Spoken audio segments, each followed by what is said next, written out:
제가 한길교회 담임 목사로서 2005년 1월달 여기 덕심땅에 올 때부터 지금까지 끊임없이 꾸는 꿈이 하나 있다면 수천 수만의 큰 교회를 만드는 꿈도 아니고 또 교회에서나 세상에서 한조한 목사의 이름 석자 알려지는 것도 한 번도 꿔본 적이 없고 그저 처음부터 지금까지 변함없이 제 마음속에 담아둔 가장 간절하고도 변함없는 꿈이 하나 있다면 하나님이 제게 보내주신 이 양떼들 가운데 그저 단 한 사람이라도 많은 것도 아닌 하나님 단 한 사람이라도 예수님 만나고 변화되어서 나는 한길교회 와서 한 목사님 만나서 완전히 인생이 바뀌었습니다 라고 말하는 그 한 사람을 만날 수 있다면 그렇게 사람을 그렇게 변화된 삶으로 쓰임 받을 수만 있다면 저는 한길교회 온 나의 소임을 다하는 것이다 하는 그런 꿈을 꾸고 시작했고 지금도 그 꿈을 포기하지 않고 있습니다. 그런데 어찌 보면 그것이 참 어찌그리 꿈이 작소라고 말할지 모를 만큼 제 꿈은 작아 보이지만 그러나 십수년 목회를 해보니 오히려 수천 수만의 대교회를 만드는 것보다 그것은 더 힘든 꿈이었다는 사실을 실감합니다. 그만큼 한 사람을 변화시킨다는 것은 제게는 꿈 같은 일이면 분명한 것 같습니다. 제가 이런 인간적인 한계를 절감하고 심지어 내가 이런 목회를 계속 해야 되냐 말아야 되냐 그런 고민을 할 때에 주께서 제게 주신 해답은 한 목사 그것을 너의 힘으로 하려고 하지 말고 내게 맡겨라 하는 음성입니다. 너는 절대로 사람을 바꾸어 놓지 못한다 하는 말씀이었고 사람을 변화시키고 바꿔놓는 것은 한 목사의 몫이 아니고 나의 몫이다. 그러니 전적으로 내게 맡겨라 하는 음성이었습니다. 네, 그렇습니다. 혹시 여러분도 살아가면서 저와 비슷하게 여러분의 가정에서 여러분의 가족 중 누군가에게 참 저 사람이 변했으면 내 아내가, 내 남편이, 내 자녀가, 내 부모가 변했으면, 친구가 변했으면 그런 생각을 가져보겠죠. 그러나 여러분 제가 얻은 답은 동일한 답입니다. 사람을 변화시키는 것은 전적으로 하나님의 몫입니다. 그것이 금방 내게 절감하지 못할 문제처럼 보이지만 그걸 빨리 깨달아야 됩니다. 사람을 변화시키는 것은 전적으로 하나님의 몫이다. 그것을 사람을 변화시키는 일을 내가 하려고 교회든 집에서든 내가 하려고 하다 보니 더 끝났습니다. 우리 그거 아셔야 됩니다. 그래서 저는 제가 지금까지 제 스스로 다짐했던 일 중에 하나가요. 우리 자녀들에게 너 목사 아들이고 딸이니까 교회에서 너는 목사 아들로 딸로 처지네. 한 번도 그런 말을 가르쳐 본 적이 없습니다.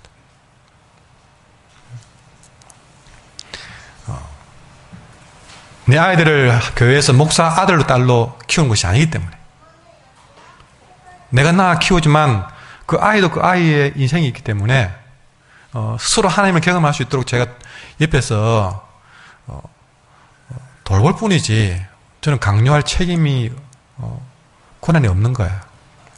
내 아이더라도.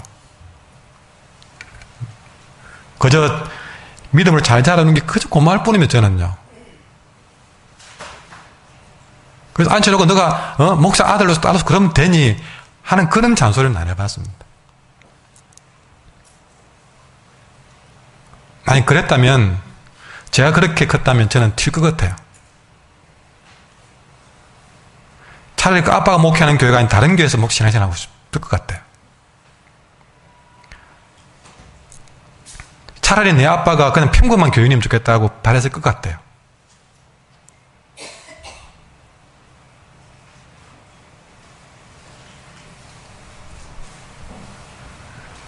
여러분, 내가 그렇게 했다는 자체가 생각해보면 그것이 내 교만이었던 것이죠. 내 교만이었고 그래서 내가 힘들었고 사람들이 힘든 것이다. 따라합니다. 사람의 변화를 하나님께 맡겨보자. 그 사람 속에 이름을 넣으면 되죠. 그 변화는 하나님께 맡겨야지. 내가 잔소리하고 내가 어떻게 변화시켜 보겠다. 여러분, 그것이 나도 힘들고 너도 힘들고 다 힘들게 만든 원인이었던 것이죠. 어쩌면 그것 때문에 더 망가지고 어긋나는 경우가 더 많습니다.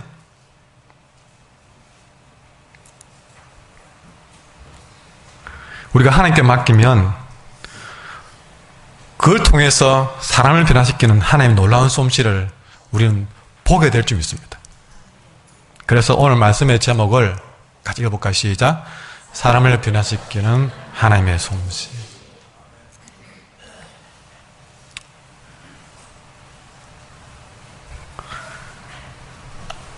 차라리 요리를 해도 안 돼. 내가 할 수 없는 거는 전문가에 맡겨야죠.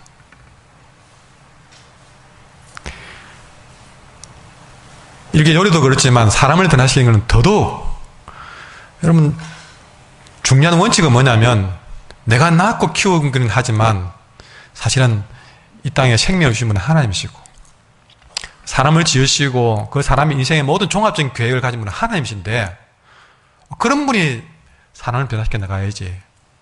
나는 그 아이의 한 길이 쏙 마음 감정도 못 살피는 존재인데 내가 무슨 수로 그 사람을 변화시키겠습니까? 그것부터가 말이 안 되는 거 아니겠습니까?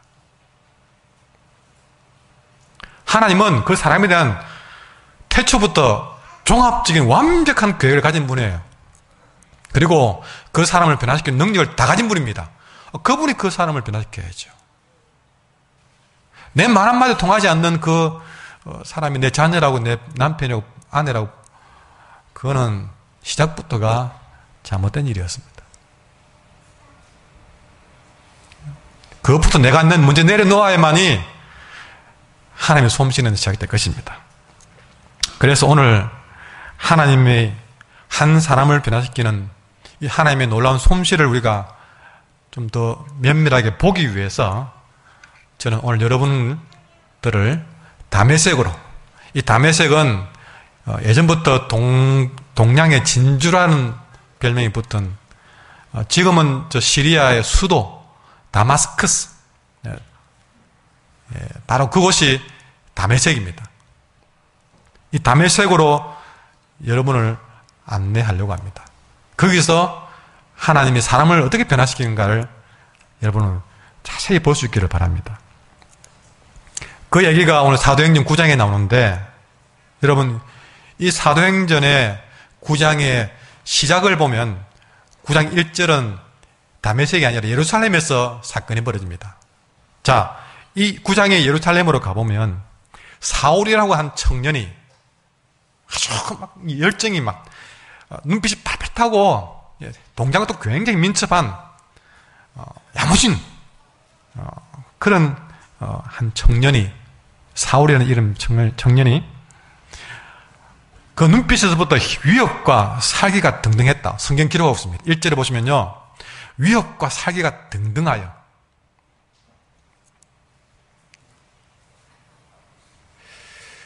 이 청년이 그렇게 눈빛에 위협과 살기가 등등한 채로 자청해서 대제사장을 찾아갑니다. 찾아가지고 대제사장님, 저 사울입니다. 오늘 저에게 다메섹 여러 회당에 전할 수 있는 공문 하나를 주십시오 하고 부탁을 합니다. 그 공문 하나만 만들어주면 그걸 제가 받아가지고 다메섹에 직접 가가지고 그 공문을 가지고 다메섹 지역에 있는 예수 믿는 사람들을 다 찾아서 남녀를 가리지 않고 보이는 대로 잡아서 예루살렘으로 다 끌어오겠습니다. 제게 그 권한을 주십시오 라고 했습니다. 이때 이 예루살렘과 다메섹까지 거리는 한 240km. 어느 정도인가를 제가 알아보니까 부산서 대전 가는 거리가 좀 된다고. 뭐 지금처럼 KTX에 있는 것도 아니고 좀 걸어서 아니면 말을 타고 낙타를 타고 가야 되니 굉장히 먼 거리입니다. 대제사장이 사울의 말을 듣고, 야, 예루살렘에서 다메섹까지가 어마어마하게 먼데 굳이 그리까지 해야 되나? 사울이 말합니다. 무슨 말씀입니까? 예루살렘에 있는 교회는 제가 미친 듯이 잡아들여서 다 파괴했습니다. 여러분 8장, 사도행전 8장 3절 말씀 같이 읽겠습니다. 8장 3절 같이 읽을까요? 시작.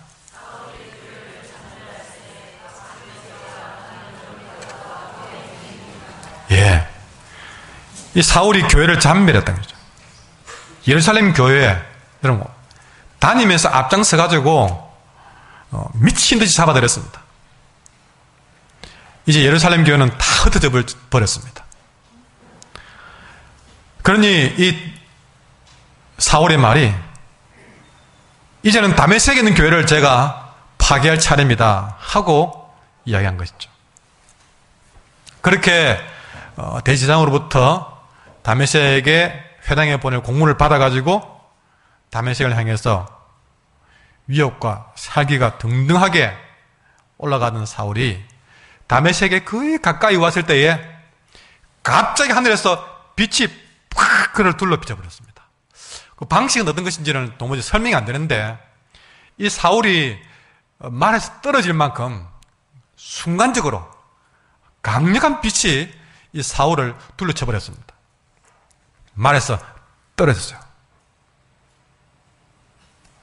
그때 사울의 귀에 소리가 들립니다. 사울아, 사울아, 너가 왜 나를 괴롭히느냐? 그 음성에 사울이 깜짝 놀라서 도대체 누구십니까? 그때 또 음성이 들리기로 나는 네가 핍박하던 예수다 라는 음성을 들었어요. 어마어마한 충격이었습니다.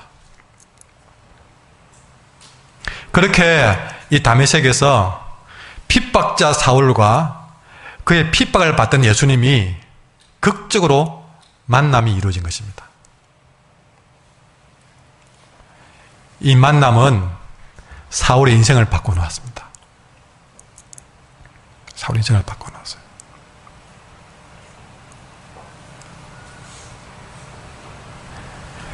사울은 그때에 워낙 그 빛이 강해서인지 몰라도 시력을 잃어버렸습니다.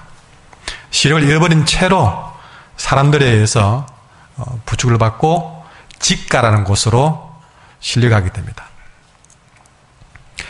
직가라는 곳에서 하나님이 직접 보낸 아나니아라는 제자를 만나게 되는데, 이건 저녁예배 때 설교를 들으려고 합니다.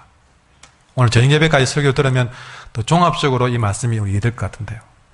이때 이 아나니아라는 제자가 사울을 찾아왔습니다. 찾아와서 그에게 세례도 주고, 아나니아가 그렇게 세례를 주고 난 다음에 사울은 성령을 받았습니다. 성령도 받고, 이 사울은 이방인의 선교의 사명을 받아서 이제 드디어 주님을 핍박하던 자에서 주님을 전하는 제자로 거듭 태어나게 되었습니다. 저는 사람이 태어나려면 이렇게 완전히 바뀌어야 됩니다. 핍박자에서 전도자로 바뀐 것이죠. 이게 태어나는 거 아니겠습니까?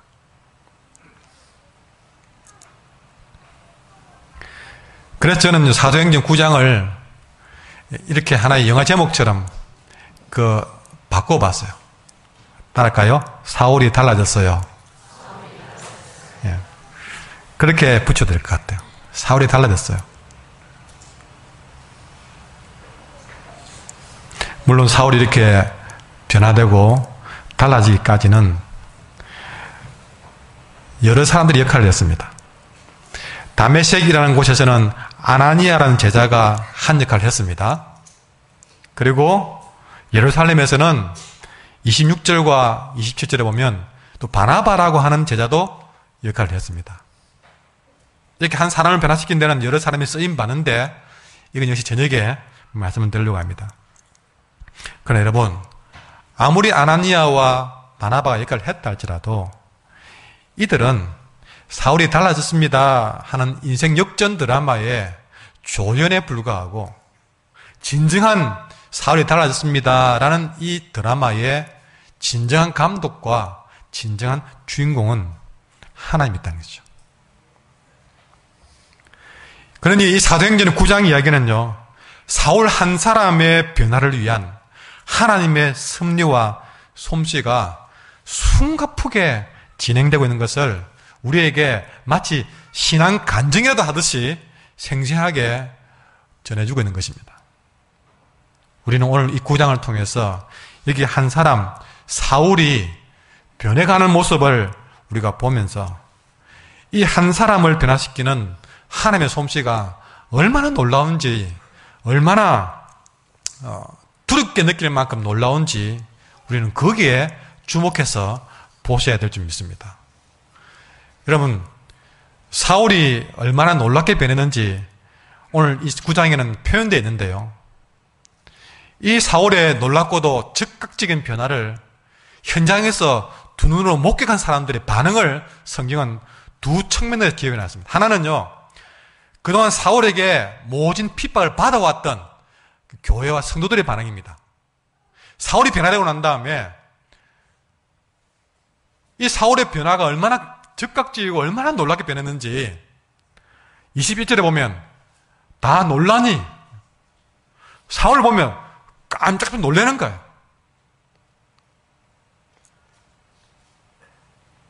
놀라는 거예요. 그 다음에는 또 그동안 사울과 함께 교회를 핍박하던, 그전까지는 사울과 함께 그렇게 교회를 핍박하던 무리들이었습니다. 그 유대인들의 눈에는요, 22절에 보니까 당황스럽다. 함께 친구였던 사람이 돌변해가지고 여러분 도로 예수를 전하니까 여러분 유대인들의 눈에 볼 때는 당황스러운 거예요.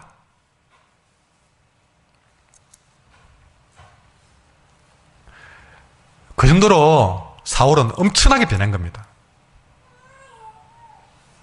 여러분은 예수 믿고 난 다음에 사람들이 여러분 보면 놀랍니까? 여러분 보면 당황합니까? 아니면 내가 몇 년을 다녀도 교회 간 줄도 모릅니까? 내게 무슨 일이 있는지 눈에 보이지 않아가지고 교회 갔던가? 교인이었던가? 그럽니까? 아니면 여러분을 볼 때마다 매주일 여러분을 만나는 사람들이 너 도대체 무슨 일이 있나니? 놀라고 당황해하는가요? 그리 볼 때 사울이 얼마나 놀랍게 변했는지를 알 수 있는 것이죠.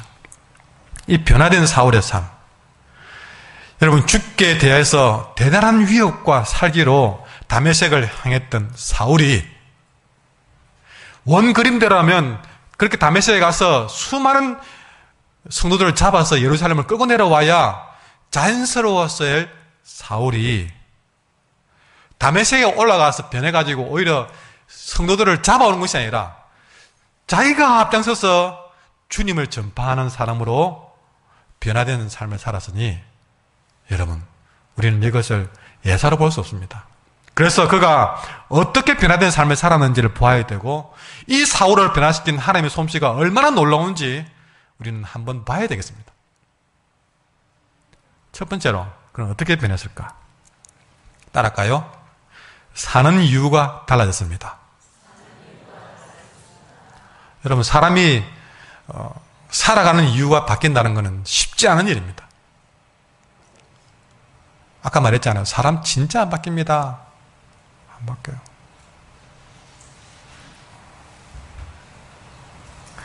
여러분, 음식 하나 조절하는 것도 마음대로 안 됩니다. 여러분, 다이어트 해야지 해마다 여러분 다짐하잖아요. 근데 여러분이 좋아하는 음식이 눈에 보이면 그거 하나 우리가 극복하기 힘든, 여러분, 참 우리는 그런 존재예요. 그런 존재예요. 자, 사울 보십시다. 다메섹에서 그가 예수님 만나기 전에는 그는 분명하게 주님과 주의 제자들과 교회를 핍박하고 파괴하는 일을 사명으로 하겠습니다. 아무도 시킨 일이 아닌데 사울이 자청해가지고 다메섹까지 갈 만큼 사울은 오로지 그것을 위해 사는 사람이었습니다. 여러분, 그 증거는요 8장 3절에도 나오고 9장 1절에도 나오고 9장 13절 14절에도 나옵니다. 여러분, 9장 13절 14절에 이렇게 말합니다. 하나님이 아나니아에게 사울에게 가서 세례주라. 그러니까 아나니아가 하는 말이 그입니다. 13절에 주여, 이 사람에 대하여 내가 여러 사람에게 들었는데 그가 예루살렘에서 주의 성도에게 적지 않은 해를 끼쳤다고 합니다. 이리 사는 사람이에요. 그리고 여기 와서도 주의 이름을 부르는 모든 사람들을 결박할 권한을 대제사장들에게서 받아온 사람입니다. 그렇게 말합니다.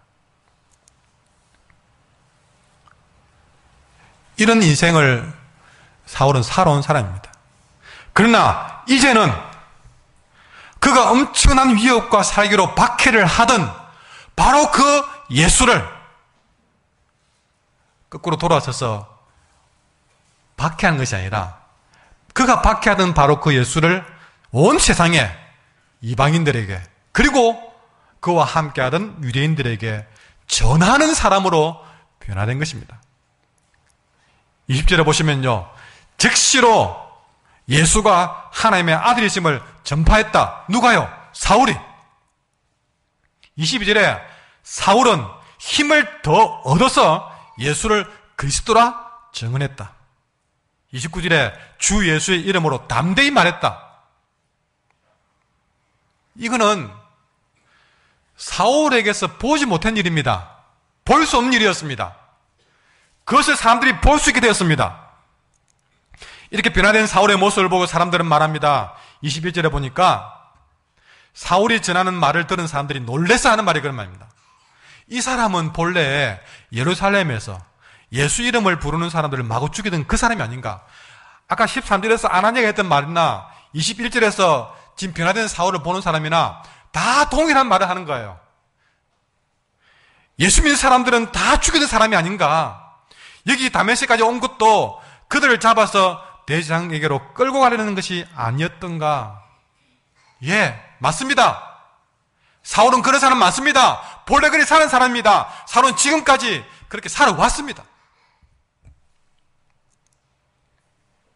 사울이 이렇게 예루살렘에서 그리고 다메섹에게까지 달려가서 교회를 파괴하고 주의 제자들을 잡아서 감옥에 넣는 이유는 한 가지였습니다. 예수님이 했던 말 때문에. 예수님을 따른 제자들이 하는 말이 뭐냐면, 예수님이 뭐라 했습니까? 내가 하나님의 아들이라 그러니까 거기에 바울이 화가 났어요. 무슨 말이냐면, 여러분, 이 바울은 하나님을 전적으로 믿는 믿음을 가지고 있기 때문에 예수님이 내가 하나님의 아들이라 그러고 내가 그리스도라 그러니까 이거는 완전히 바울의 눈에는, 사울의 눈에는 이단 사이비 교주예요, 교주. 그래서 그는 교회를 핍박했습니다. 어떻게? 이단 사이비를 이 땅에서 없애버리겠다는 열정을 가지고. 예전에 주님을 핍박할 때에도, 지금 또 주님을 증거할 때나 사울의 늘 그 가진 마음은 내가 하나님을 위한 일이라 생각하고 열심을 낸 것입니다. 근데 여러분, 열심이라고 다 좋은 열심이 아니었던 것이죠. 이 사울이 다메섹에서 예수님을 만나고 나니까 지금까지 그가 가진 그 뜨거운 열정은 주를 대적하는 잘못된 열정이라는 사실을 깨달은 것입니다. 그저 열심히 하면 되는 줄 알았는데 오히려 잘못된 열심은 그 열정이 얼마나 큰 악이 될 수 있는가를 절실히 깨달은 것이에요. 그래서 이제부터는 그 열정을 제대로 써야 되겠다는 것을 깨달은 것입니다. 하나님을 향한 열정은 변함이 없는데 지금까지는 잘못된 열정을 가지고 있지만 그러나 오롯이 그 열정을 살려서 이제는 주를 위해 쓰겠다고 결정한 것입니다. 그래서 이제부터는 자기 입으로 예수님은 하나님의 아들이시다. 그가 그렇게 싫어하고 미워했던 그 소리를 자기 입으로 드디어 예수님이 하나님의 아들이라고, 예수님이 온 세상을 구원할 메시아라고, 그리스도라고 전하게 된 것입니다. 여러분, 하나님께서 이렇게 사울의 열정을 바꿔놓았습니다. 하나님께서 이렇게 사울의 인생 목적을, 하나님께서 사울의 인생의 방향을, 살아가는 이유를 바꿔놓았습니다. 바로 이것이 사람을 변화시키는 하나님의 놀라운 솜씨다 하겠죠.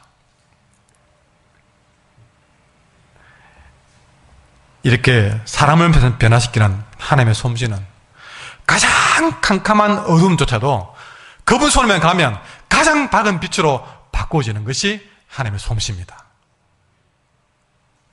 여러분, 아무리 지우소서만큼 캄캄한 것도, 새까만 것도 하나님의 손에 가면 보석같이 빛나는 빛으로 바꿀 수 있는 솜씨를 가진 분이 하나님이십니다.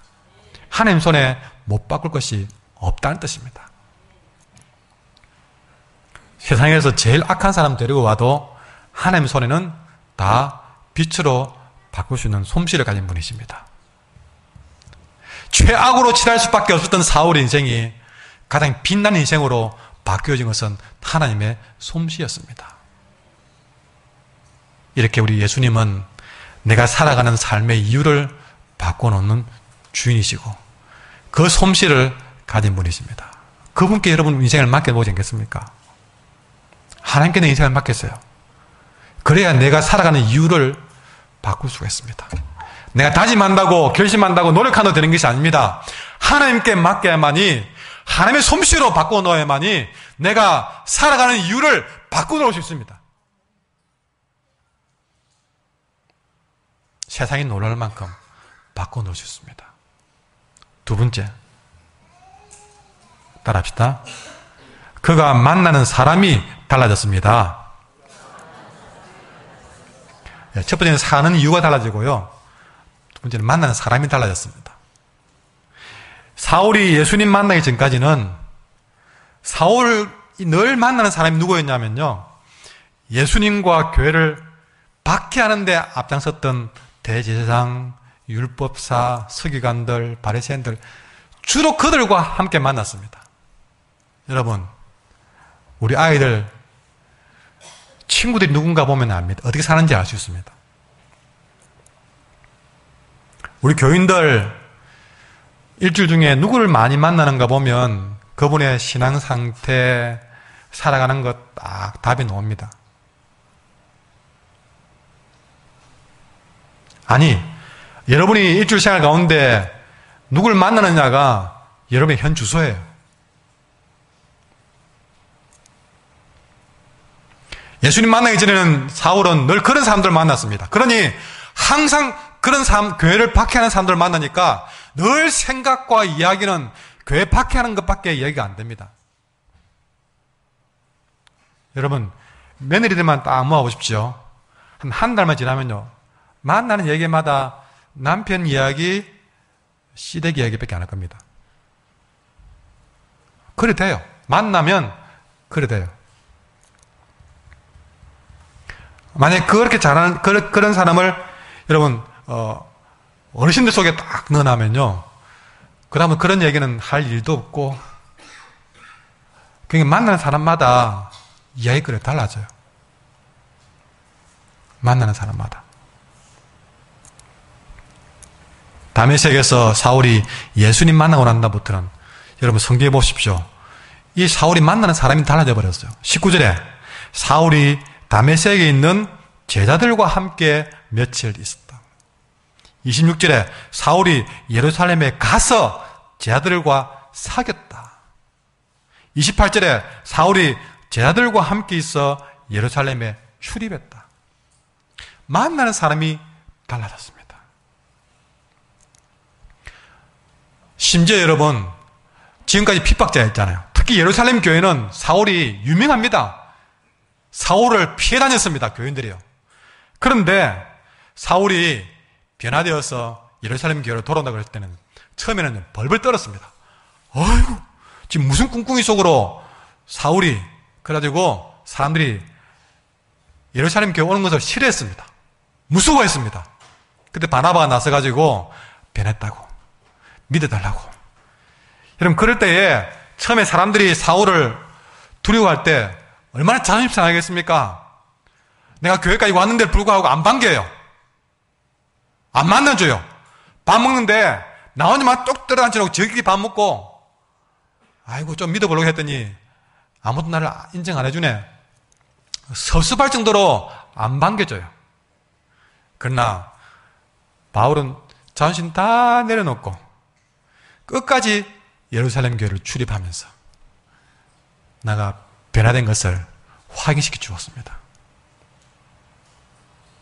그만큼 사울은 힘써서 만나는 사람들을 바꾸어 갔습니다. 여러분, 그래서 이제 보십시오. 지금까지 적이 되었던 그런 교회와 성도들은 친구가 되고 형제가 되는데, 반대로 지금까지 친구였고 동력자였던 사울과 함께 했던 자들은 점점 적이 되어 나타난 것입니다. 20절에 보면 다메섹에 있는 유대인들을 당혹하게 했다. 함께 말해 지금까지 함께 한 사람들은 당황한 것이죠. 그리고 23절에 보시면 이제 유대인들은 사울 죽이기를 공모하더니, 친구들이 적으로 바뀌어서 이제는 사울을 죽이려고 들었던 것이죠. 29절에도 그 사람들이 죽이려고 힘을 썼다고 했습니다. 사울을. 이렇게 예전에 친구들이 적이 되고 이제는 그가 핍박하던 제자들이 형제가 되는, 동역자가 되는 모습을 성경은 보여줍니다. 그래서 보십시오. 이렇게 유대인들이 죽이려고 그러니까 이제는 그가 죽이려고 했던 성도들이 사울을 도와줍니다. 어떻게 해요? 25절에 그의 제자들이 밤에 사울을 광주리에 담아 성벽에서 달아내린 도와준 것이죠. 그리고 27절에 바나바가 데리고 사도로에 가서 도와줍니다. 30절에 형제들이 사람들이 죽이려고 하는 것을 알고, 형제들이 그것을 알고 사울을 가이사르로 데리고 가서 다소로 보내니라. 만나는 사람이 달라졌습니다. 여러분, 예수님 믿기 전에 친구였던 사람들은요, 예수님 알기 전에 친구였던 사람들은 우리가 예수님 안으로 들어오면 죄송하지만 더 이상 친구 되기가 힘듭니다. 이유는 여러분, 성령과 사탄은 함께 할 수가 없기 때문에 그렇습니다. 보십시오. 사탄은 사울을 통해서 지금까지 교회를 핍박했습니다. 그런데 이제 그 사울이 성령으로 충만해지고 난 다음부터는 더 이상 사울에게 사탄은 역사할 수가 없게 된 것이죠. 성령이 사로잡힌 사울을 더 이상 사탄은 가까이 할 수가 없는 것입니다. 여러분, 사탄과 세상에 공통점이 하나 있습니다. 그게 뭐냐면, 여러분, 사탄은 본래가 거짓의 아비입니다. 요한복음 8장 44절에 나와 있습니다. 그리고 마태복음 24장 24절에 미혹의 영, 꼬시는 영입니다. 사탄이 특징이 그래요. 사람들을 꼬시고 미혹해하고 유혹하고 거짓말합니다. 그렇게 해가지고 여러분, 그 미혹해서 꼬셔가지고 거짓말로 사울을 부추겼습니다. 그래서 사울은 거기에 쏘아가지고 교회를 파괴하는데 앞장을 씁니다. 그래서 사울이 나서가지고 교회를 파괴하고 성도를 감옥에 가둘 때는요, 더 잘하라고, 그래 잘한다. 사탄은 그 사울이 승승장구할 수 있도록, 만사행통할 수 있도록 그가 가진 모든 역량을 사울에게 쏟아부었습니다. 사울은 잘하는 줄 알고 그렇게 열정을 가졌죠. 그러나 그렇게 자신을 위해 충성하던 사울이 다메섹에서 예수님 만나는 순간, 다시 말해서 예수님께 사울을 빼앗기는 순간, 더 이상 사탄에게 있어서 사울은 가치가 없는 존재가 되어버렸어요.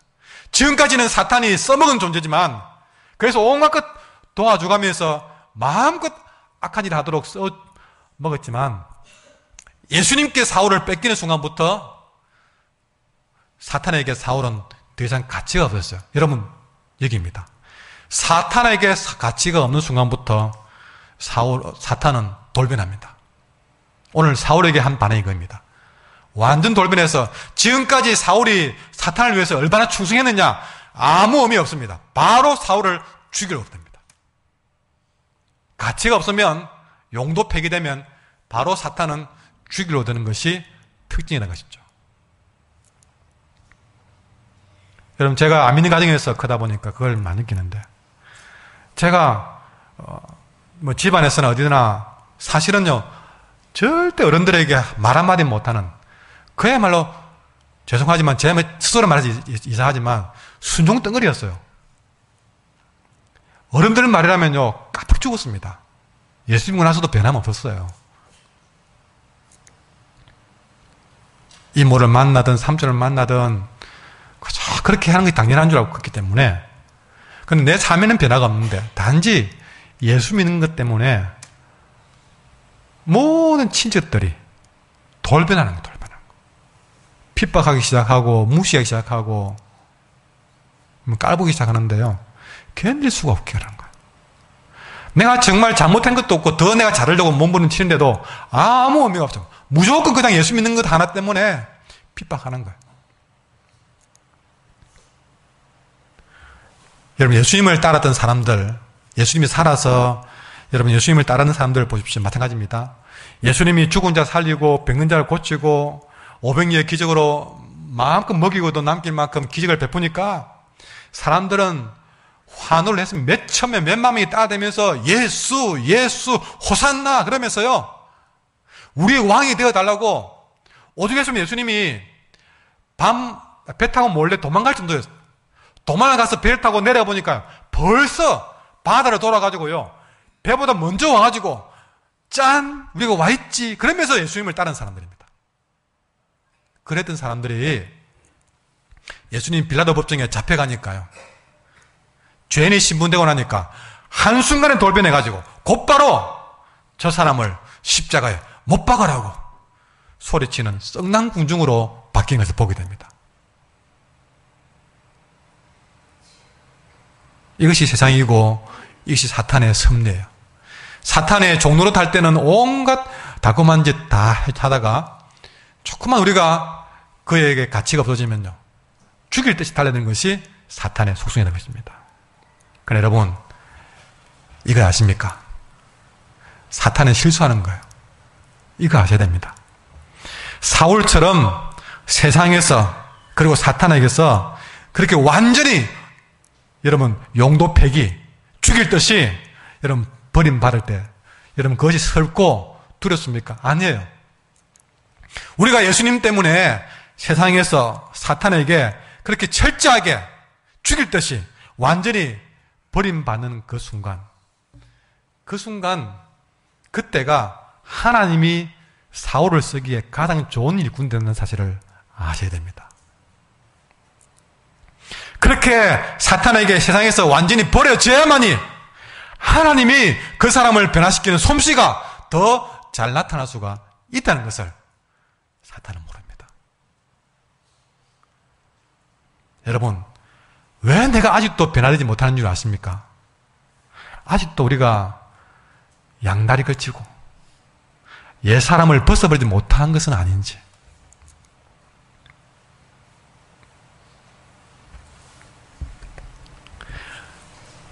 아직도 내가 세상에 멀어지는 것이 두려웠어. 내가 예수 믿고 예수 믿기 전에 친구들이 내게 떠나가는 것이, 그 사람에게서 혹시나 내가 왕따 되는 것이, 세상에서 벌어지는 것이, 그것이 멀어지는 것이 두려워서 그런 것은 아닌지.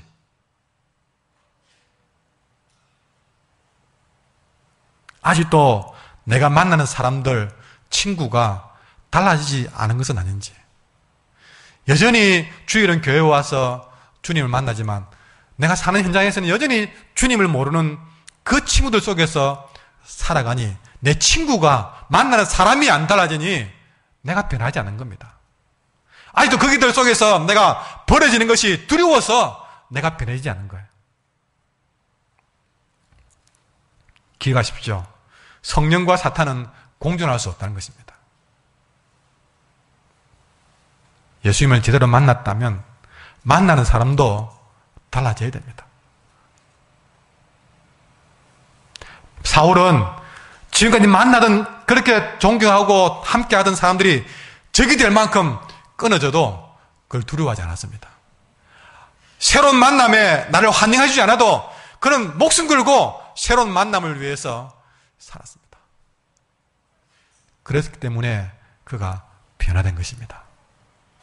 오늘은 이곳에서, 내일은 저곳에서 기웃기웃한 인생, 10년이 돼도 20년이 돼도 맨날 그 모습 그대로 변하지 않는 여러분, 내가 때로는 세상에 버려질지라도 내가 주님 안에서 새롭게 사는 소망을 가지고 설 수 있다면, 여러분, 하나님께서 꼭 필요한 사람은 절대 내게서 떼지 않습니다. 정말 필요한 사람은 꼭 부주시고, 정말 내가 알지 못하게 정말 주님의 그런 솜씨에 역행되는 사람들은 때로는 자연스럽게 끊어지게 하시고, 그렇게 해서 내가 지금까지 만나지 못한 새로운 만남을 주셔서 우리 인생을 바꾸고 갈 줄 믿습니다. 세 번째로는요, 이 사울이 어떻게 달라지느냐. 전에는 죽이는 일에 용감했습니다. 그러니까 이제는 죽는 일에 용감해졌습니다. 이 시대의 사울은요, 주의 제자들을 감옥에 놓고 죽이는 일로 유명한 사람입니다. 만나는 사람마다 예수 믿는 사람 죽이는 사람 맞다고. 아니, 별명이 예수 믿는 사람 죽이는 사람이에요.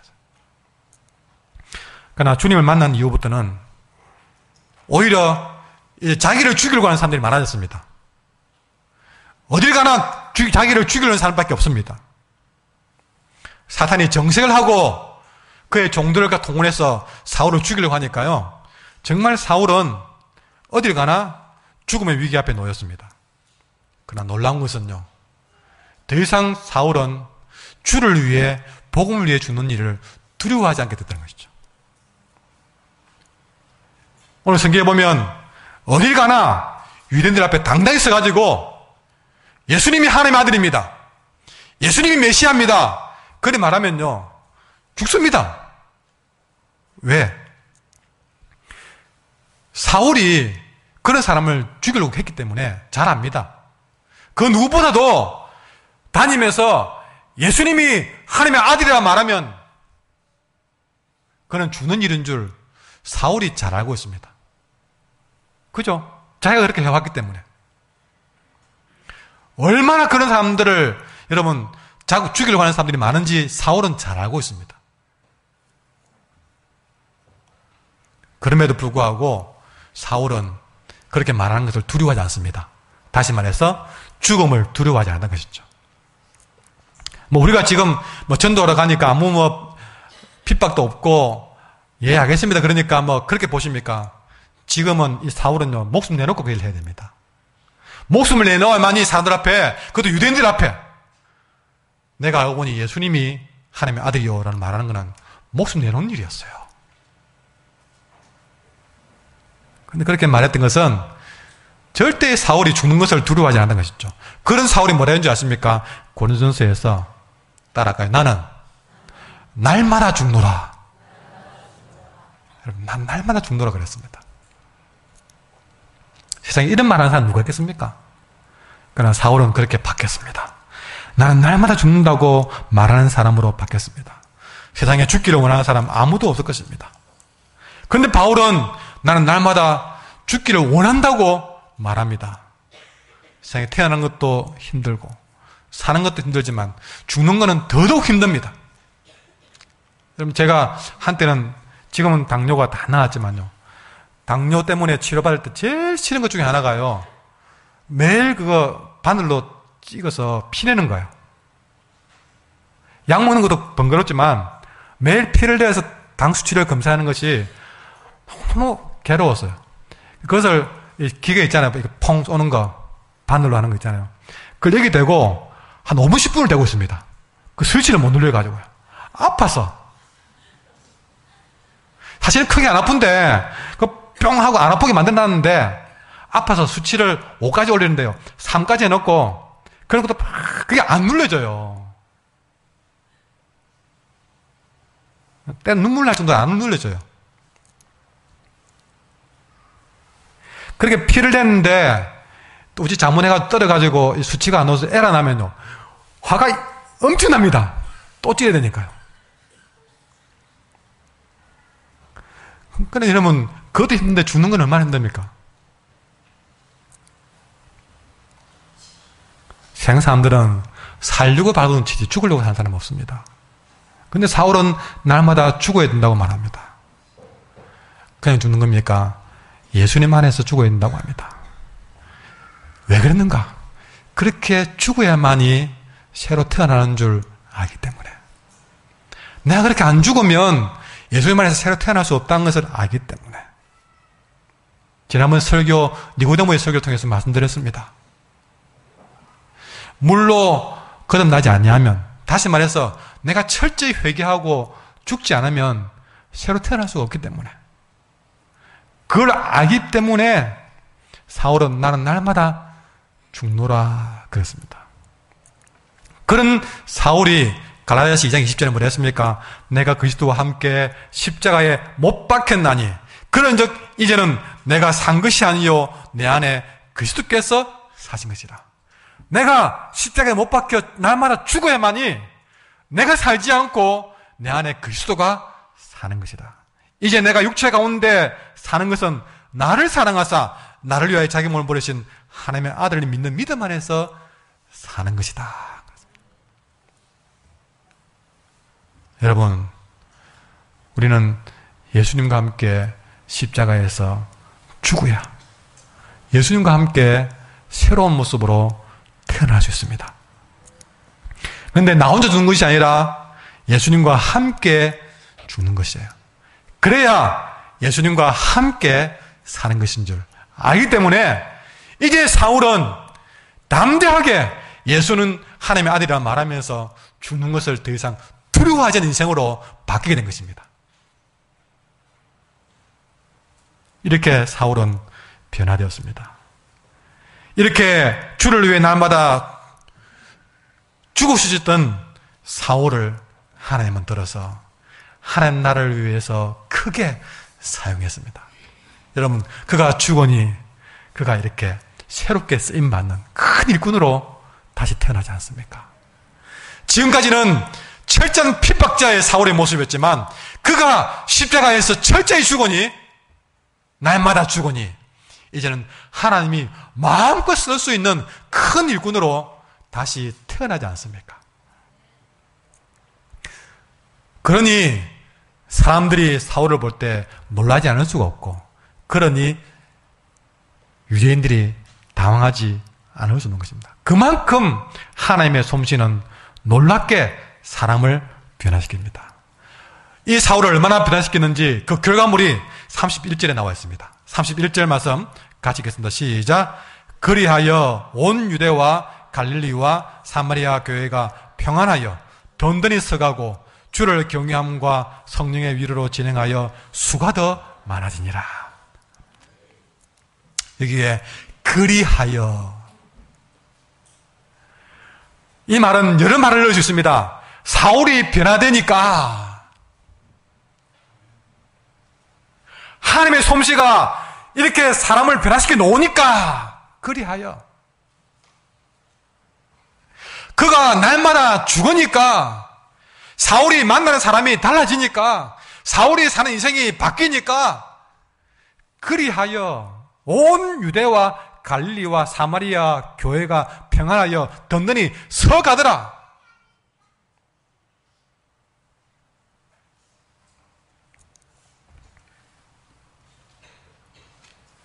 여러분, 그리하여의 놀라운 역사.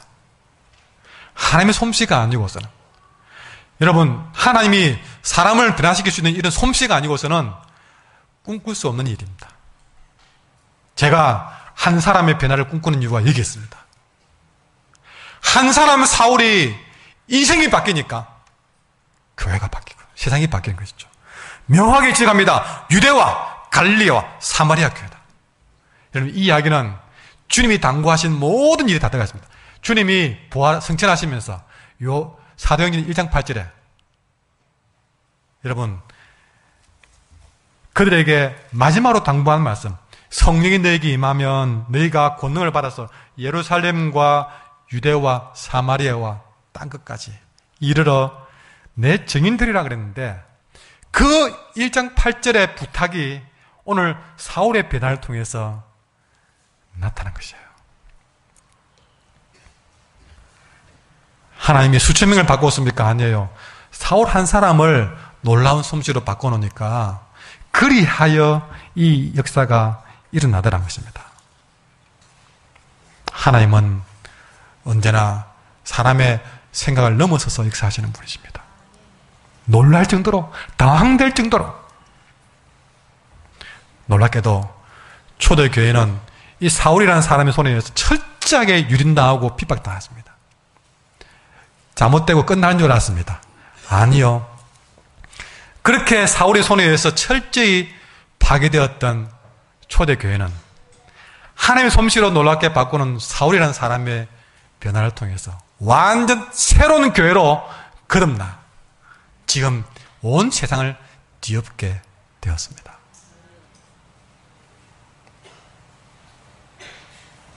저는 이 말씀을 볼 때에 등에 전율이 쫙,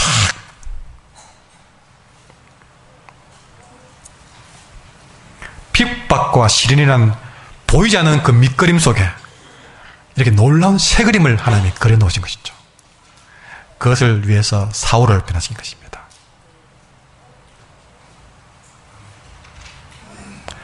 저는 이 말씀을 보면서 나 역시도 예수님 만나고 변화됐는데, 예수님을 만난 나의 인생 보고서를 한번, 이력서를 쭉 써보니, 내가 하나님을 아버지라 부르는 그 이후부터 살아온 이력서를 써보니, 여러분, 참으로 때는 부끄럽기도 하고, 나는 지금 어떤 인생 보고서를 하나님 앞에서 써가고 있는가를 생각해 보게 됩니다. 나도 이제부터라도 사울처럼 부끄럼 없이 한번 내 인생 보고서를 써보고 싶다. 인생이란 것이 지우고 다시 쓸 수도 없는 인생. 맨날 이럴 걸 저럴 걸 후회만 하고 있는 그런 불행한 삶으로부터 이제는 내가 좀 날마다 죽고 새롭게 태어나고 싶다. 지나온 인생이야 지울 수 없고 고칠 수 없다면 지금부터 쓰는 인생 보고서라도 새로운 피조물로서 새 그림을 그려가고 싶다. 나의 새로운 피조물로서 새 생활을 사울처럼 시작해보고 싶다. 내 삶에서도 변화된 하나님의 놀라운 솜씨가 나타나는 인생 보고서를 써보고 싶다. 세상이 놀랄 만큼, 사탄이 당황될 만큼 한번 내 인생 보고서를 다시 써보고 싶다. 내가 살아가는 이유가 달라지고, 내가 만나는 사람이 달라지고,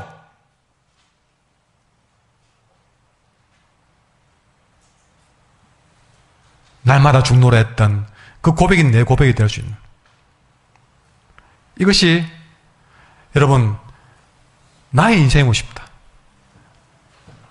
나의 인생 주님 만나기 이전에서 끝나지 않고 이제라도 주님 만난 다음으로 이렇게 살 수 있게 하시니 너무 감사하다. 지금 이 말씀을 들을 수 있어서 감사하다. 이것이 내게 얼마나 큰 복이냐? 이것이 내게 얼마나 큰 은혜냐? 사람을 변화시키는 하나님의 솜씨가 놀랍다고 하니 내가 그분께 내 인생을 맡겨보자. 주님의 솜씨에 내 인생을 맡겨본다면, 그래서 변화된 새로운 인생 보고서를 쓸 수만 있다면, 하나님, 그 놀라운 솜씨로 나를 변화시켜 주십시오.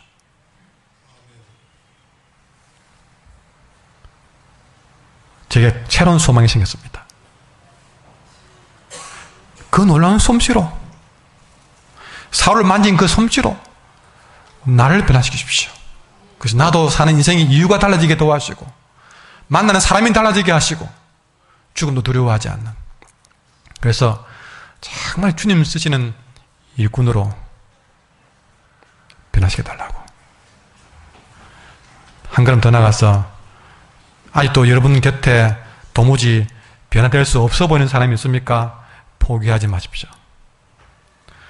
사울이 변할 수 있다면 나도 변할 수 있고 그도 변할 수 있다. 사람을 변화시키는 하나님께 맡기면 됩니다. 그리고 기도하셔야 됩니다. 부탁하지만 여러분, 새벽 기도고 어디고 기도합시다. 여러분이 교회에서 책임을 맡은 사람이라면 만사 제쳐놓고 기도로 나오세요. 왜 직분은 맡아놓고 기도 안 하십니까? 뭐가 그리 기도보다 중요한 일이 많습니까? 정말 하나님 놀라운 솜씨로 변화되기를 원한다면, 세상이 변하기를 원한다면, 내 인생이 바뀌기를 원한다면 하나님의 솜씨에 맡기기 위해서 기도하셔야죠. 우리가 이런 변화를 갈망하면서 함께 찬양하겠습니다. 찬송가 308장